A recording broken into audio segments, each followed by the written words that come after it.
केंद्र सरकार ने फाइजर और मॉडर्ना जैसी विदेशी वैक्सीन के भारत में स्वागत के लिए रेड कारपेट बिछा दिया है, जिसके लिए इन कंपनियों को 2 प्रकार के डिस्काउंट देने पर गंभीरता से विचार किया जा रहा है। अब फाइजर और मॉडर्ना वैक्सीन को भारत में ब्रिजिंग ट्रायल से नहीं गुजरना होगा। इसका मतलब यह हुआ कि भारत की ड्रग नियामक संस्था यानी डीसीजीए ने इन वैक्सीन के भारत में अलग से ट्रायल कराने की शर्तों को हटा दिया है। फाइजर और मॉडर्ना को दूसरा डिस्काउंट इंडेमनिटी अगेंस्ट लायबिलिटी के रूप में मिला है, जिसका मतलब यह है कि सरकार से इन कंपनियों को क्षतिपूर्ति के दायित्व से छूट मिलेगी। सूत्रों की माने तो सरकार इस बात पर राजी हो गई है कि वैक्सीन के साइड इफेक्ट होने पर कंपनी की कोई जवाबदेही नहीं होगी। भारत में इस समय वैक्सीन की भारी किल्लत है। अभी मुख्य रूप से कोविशील्ड और कोवैक्सीन का इस्तेमाल किया जा रहा है। रूस की स्पुतनिक वी भी अब कुछ इस्तेमाल होने लगी है, लेकिन भारत की कोशिश मॉडर्ना और फाइजर जैसी कंपनियों की वैक्सीन भारत में लाने की है। सूत्रों के अनुसार फाइजर और मॉडर्ना की तरह अन्य विदेशी कंपनियों की वैक्सीन को भी यह छूट दी जा सकती है, लेकिन जानकार मानते हैं कि इतना सब करने के बावजूद ऐसा नहीं है कि भारत में फाइजर और मॉडर्ना जैसी वैक्सीन के आने का रास्ता पूरी तरह साफ हो गया है।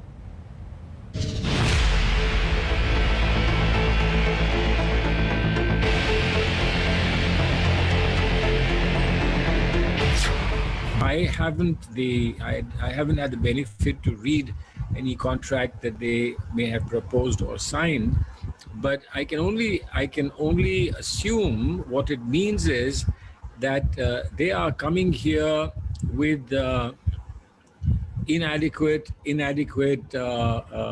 steps having been taken that would normally been taken for approval, because it's an emergency situation. Emergency approvals are being given. वैसे भारत ने जो छूट दी है वो छूट फाइजर जैसी कंपनियों को अन्य देशों में भी हासिल है। यहां तक कि अमेरिका में भी फाइजर के साइड इफेक्ट्स पर कंपनी का कोई दायित्व नहीं है। अगर वैक्सीन से कोई व्यक्ति बीमार पड़ता है या उसकी मौत हो जाती है तो कंपनी को जुर्माना देने की भी जरूरत नहीं है, लेकिन भारत में अभी तक किसी वैक्सीन को यह छूट हासिल नहीं थी। जब देश में वैक्सीन की भारी कमी हो तो कुछ नियमों में छूट दी जा सकती है। वैसे भी ये ऐसा वक्त है जब देश को वैक्सीन की सख्त जरूरत है। सरकारी सूत्रों के मुताबिक फाइजर से भारत सरकार की बातचीत लगभग फाइनल हो चुकी है। जानकारी के मुताबिक भारत को फाइजर कंपनी ने जुलाई और अगस्त के दौरान 5 करोड़ वैक्सीन डोज देने की हामी भर दी है, जबकि मॉडर्ना ने कहा है कि वो 2022 यानी अगले साल से ही भारत को वैक्सीन सप्लाई कर पाएगा। हालांकि अभी तक दोनों ही कंपनियों के साथ भारत सरकार की कोई आधिकारिक डील नहीं हुई। एक स्टेटमेंट में फाइजर इंडिया ने आज तक से ये कहा है कि फाइजर महामारी के खिलाफ अपनी लड़ाई का समर्थन करने और देश में उपयोग के लिए फाइजर कोविड-19 वैक्सीन उपलब्ध कराने के लिए भारत सरकार के साथ निरंतर जुड़ाव के लिए प्रतिबद्ध है। ये सरकार के साथ चल रही चर्चा है, इसलिए हम और अधिक पुष्टि करने में असमर्थ हैं। जैसे कि हमने हमेशा बनाए रखा है, इस महामारी चरण के दौरान दुनिया भर में फाइजर राष्ट्रीय टीकाकरण कार्यक्रमों में तैनाती के लिए केवल केंद्र सरकारों और सुपर नेशनल संगठनों के कोविड-19 वैक्सीन के आपूर्ति करेगा। एक देश के भीतर खुराक और वैक्सीनेशन योजना की प्लानिंग स्थानीय सरकारों की जिम्मेवारी है, ये उनका निर्णय है।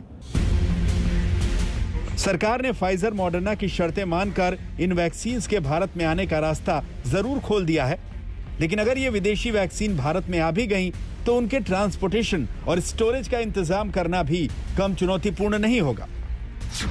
फाइजर वैक्सीन को -70 से 80 डिग्री तापमान में ट्रांसपोर्ट किया जाना जरूरी है। इसी तरह मॉडर्ना की वैक्सीन के ट्रांसपोर्टेशन और स्टोरेज के लिए -20 डिग्री की आवश्यकता है। साधारण फ्रिज के तापमान में यह वैक्सीन 24 से 48 घंटों में खराब हो जाती है।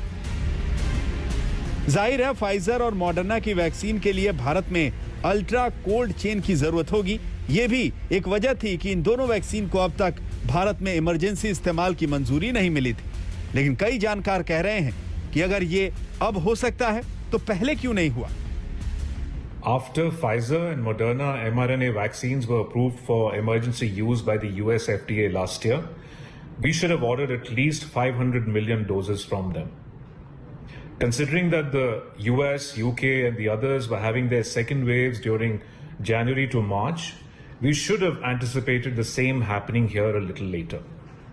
We should have capitalized on the large manufacturing capacity of vaccines that India has and finalized the deals with these companies to manufacture their vaccines in India. All this should have happened 4 or 5 months ago so that we could be using those vaccines now and seeing the pandemic through by September, October 21. Pfizer और Moderna company की शर्तें मानकर भारत सरकार ने अपनी तरफ से पहल कर दी है, लेकिन अभी भी रास्ता लंबा तय करना है। लेकिन ये तो कंपनियों को ही तय करना है कि वो भारत में कब तक वैक्सीन देती हैं और कितनी वैक्सीन देती हैं। और सबसे बड़ी बात यह है कि इन वैक्सीन को लगाने का प्लान क्या होगा।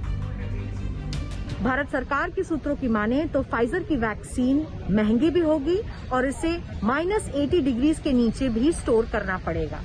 इसीलिए शायद केंद्र सरकार इसकी प्रोक्योरमेंट कम देखेगी और ज्यादा प्रोक्योरमेंट राज्य सरकारों और प्राइवेट अस्पतालों को दे दी जाएगी। फाइजर की वैक्सीन महंगी होने के कारण और इसकी लॉजिस्टिकल स्टोरेज प्रॉब्लम्स की वजह से ग्रामीण क्षेत्रों में ये वैक्सीन देना मुश्किल भी होगा और इसीलिए भारत सरकार का फिलहाल भारतीय उत्पादन कंपनियों पर वैक्सीन प्रोडक्शन बढ़ाने का ज्यादा जोर है, जैसे कि serum institute of India, Bharat biotech, Zydus Cadila और स्पुतनिक वी बनाने वाली डॉक्टर रेड्डीज और अन्य 5 कंपनियों पर ज्यादा उत्पादन करने का जोर भारत सरकार लगा रही है ताकि भारत की वैक्सीनेशन ड्राइव में थोड़ी सी तेजी और जल्दी आ सके। स्नेहा मोरतानी के साथ मैं मिलन शर्मा, आज तक। फाइजर और मॉडर्ना को डिस्काउंट देने के पीछे सिर्फ वैक्सीन की कमी ही वजह नहीं है, बल्कि एक वजह यह भी है कि इन दोनों वैक्सीन